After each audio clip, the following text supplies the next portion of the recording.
Friends, இன்றைக்கி வாழைப்பூ வடை எப்படி செய்யலான்னு பார்க்கலாம். ரொம்பவே ஈஸி.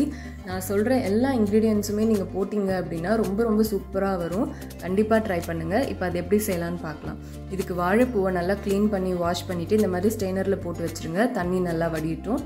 இப்போது கடலைப்பருப்பு ஒரு 2 hours நல்லா ஊற வச்சதுக்கப்புறம் தண்ணி இல்லாமல் மிக்ஸி ஜாரில் சேர்த்து இந்த மாதிரி கோர்ஸாக அரைச்சிக்கோங்க.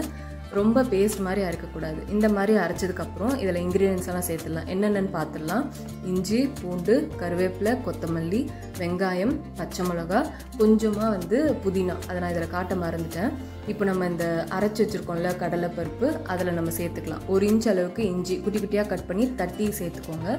அதே மாதிரி 3 பல் பூண்டு, கொஞ்சம் கருவேப்பிலை, கொஞ்சம் கொத்தமல்லி. இந்த கொத்தமல்லி அளவுக்கே நம்ம புதினாவும் சேர்த்துக்கலாம். இப்போது காரத்துக்கு ஏற்ற மாதிரி பச்சை மிளகா, அப்புறம் நம்ம கட் பண்ணி வச்ச அந்த வாழைப்பூ. தண்ணியோட வாழைப்பூவை கட் பண்ணி போட்டுட்டிங்கன்னா அந்த வடை எண்ணெய் குடிச்சிரும், அப்புறம் டேஸ்ட் நல்லா இருக்காது. தண்ணியை நல்லா வடித்ததுக்கு அப்புறமா குட்டி குட்டியாக கட் பண்ணி இதில் சேர்த்துக்கோங்க. இப்போ இதில் 1 ஸ்பூன் அளவுக்கு சீரகம், 1 ஸ்பூன் சோம்பு சேர்த்துட்டு இதில் தேவையான அளவு உப்பு சேர்த்துக்கலாம். இப்போ கொஞ்சமாக போட்டுக்கோங்க. டேஸ்ட் பார்த்துட்டு வேணும்னா இன்னும் கொஞ்சம் உப்பு சேர்த்துக்கலாம். இப்போ இதில் கொஞ்சமாக பெருங்காயத்தூள் சேர்த்து இது எல்லாத்தையும் நல்லா மிக்ஸ் பண்ணிவிடுங்க. நல்லா பிசைஞ்ச மாதிரி மிக்ஸ் பண்ணிங்க அப்படின்னால அந்த பச்சை மிளகா காரம் எல்லா மாவுலையும் ஒன்றா போய் சேரும். உப்பும் நல்லா ஸ்ப்ரெட் ஆகும். இப்போ நல்லா மிக்ஸ் பண்ணதுக்கப்புறமா இதில் வெங்காயம் சேர்க்க போகிறோம். வெங்காயம் சேர்க்கும் போது நம்ம கடாயில் எண்ணெய் வச்சு சூடு பண்ணதுக்கப்புறம் தான் நம்ம வெங்காயம் இதில் சேர்க்கணும். அப்போ தான் அந்த வெங்காயம் போட்டு மிக்ஸ் பண்ண உடனே நம்ம வடை தட்டி போடுற மாதிரி இருக்கணும்.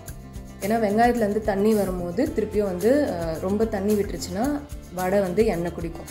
அதனால் வெங்காயம் போட்டு மிக்ஸ் பண்ண உடனே நம்ம ஸ்டவ் மீடியம் ஃப்ளேமில் வச்சுட்டு ஒரு வடையாக தட்டி நம்ம எண்ணெயில் போட்டு ஃப்ரை பண்ணி எடுத்துடலாம்.